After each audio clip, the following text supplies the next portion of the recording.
Hello అండి, జై శ్రీకృష్ణ అందరికీ. ఈరోజు పరమాన్నం చేద్దాము. 1 కప్పు బియ్యం తీసుకున్నామండి. ఇవి దొడ్డు బియ్యం, రేషన్ బియ్యం అంటాం కదా, అవన్నమాట. ఇవి చాలా అంటే చాలా లావుగా ఉన్నాయి కాబట్టి నేను 1 కప్పు బియ్యానికి 4 కప్పుల నీళ్ళు, 1 కప్పు పాలు తీసుకున్నాను. కానీ ఇవి ఎక్కువ లావుగా ఉండటం వల్ల నాకైతే 5 కప్పుల నీళ్లు పట్టాయి. 1 కప్పు పాలు పోసాను మెత్తగా మంచిగా ఉడకడానికి కోసము. ఇంకా వీటిని మంచిగా కడుక్కుందాము. కడుక్కొని ఇప్పుడు స్టవ్ పైన పెట్టేసుకుందాము. ఇది మంచిగా ఉడుకుతూ ఉండే లోపల మనం బెల్లం కట్ చేసేసుకుందాం.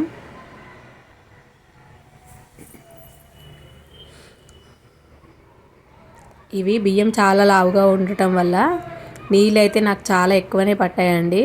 మామూలుగా అయితే 1కి 3 పోసుకుంటే సరిపోతుంది, కానీ ఈ బియ్యానికి మాత్రము మొత్తం 5 కప్పుల నీళ్ళు, 1 కప్పు పాలు వేసాను. చక్కగా ఉడికింది. ఒకవేళ మీకు పుల్లల్లాగా ఇట్లా ఉండాలి అని అంటే మాత్రము మీరు ఇంకా తక్కువ నీళ్ళు పోసుకోవచ్చు. మెత్తగా ఉండాలి అంటేనేమో నేను చెప్పిన క్వాంటిటీలో నీళ్ళని వేసుకోండి. ఇప్పుడు 4 కప్పుల నీళ్ళు వేసుకున్నాను ఫస్ట్. అప్పుడు ఇలా ఉడికిందండి. అంటే ఇది ఇంకా మెత్తగా అయితే ఉడకలేదు. మనం ఇప్పుడు మూతేస్తే డైరెక్ట్గా అన్నంలాగా తినేసేయచ్చు, అంత మాత్రమే ఉంది. చూడండి, అది ఇంకా ఉడకలేదు కాబట్టి నేను మళ్ళీ ఇంకొక కప్పు నీళ్ళు వేసుకున్నాను. మళ్ళీ ఆ కప్పు నీళ్ళు వేసుకున్నాక ఉడికిన తర్వాత పాలు కూడా పోసుకున్నాను.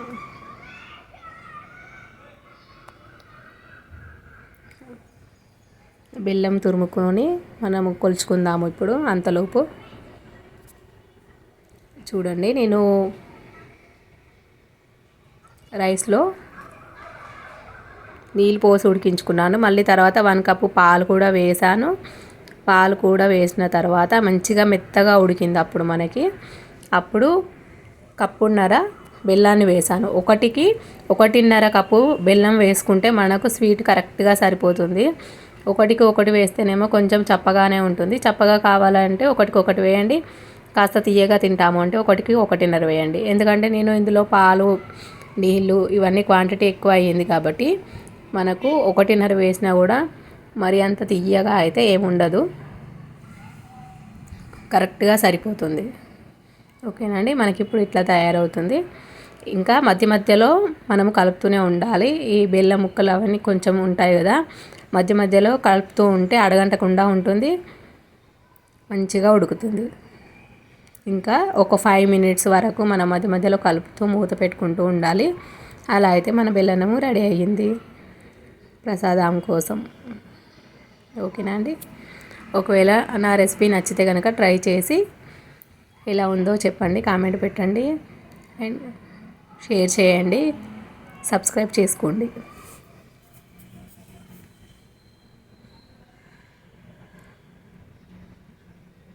ఈరోజు ప్రసాదం కోసం అయితే చేశానండి నేను.